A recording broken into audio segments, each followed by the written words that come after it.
রাসূল সাল্লাল্লাহু আলাইহি সাল্লাম বলেন, লজ্জা এবং ঈমান দুটো একসাথে জমা ধরে আছে।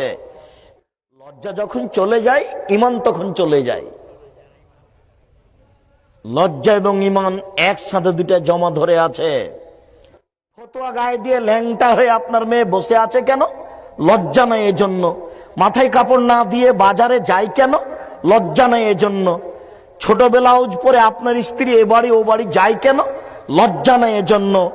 লজ্জা থাকে না যখন, ও সব কিছুই করতে পারে। তাই তো রাসূল সাল্লাল্লাহু আলাইহি সাল্লাম বলেছেন, 3 শ্রেণীর মানুষ জাহান্নামে যাবেই।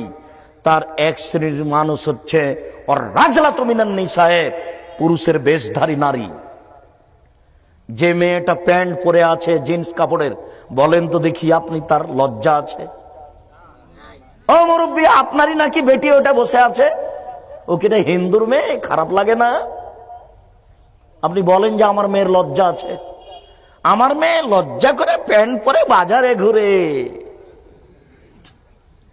আমার মেয়ে লজ্জা করে প্যান্ট পরে বাজারে ঘুরে। আমি 3 চিল্লায় চলে গেছি লন্ডন, আমি মসজিদের এক পাশে বসে হাত তুলে দোয়া করে জান্নাত কিনে নিব। জান্নাত পড়ে আছে। মেয়ে নগ্ন হয়ে চলে কেন? আপনি মুসলমান নন? লজ্জা লাগে না? খারাপ লাগে না? লজ্জা কি বেঁচে খেয়েছেন? মেয়ে দিয়ে জাতিকে পাপী করিয়ে নিয়ে জান্নাত কিনবেন মানে? এই হিসাব কি করে হলো? জান্নাত কি পৈতৃক সম্পত্তি? বা জান্নাত কি বাপের জমি? পৈতৃক সম্পত্তি জান্নাত। যে জমি চাষ এদিক দিয়ে করি না হলে ওই দিক দিয়ে করি, তো লোকের কি?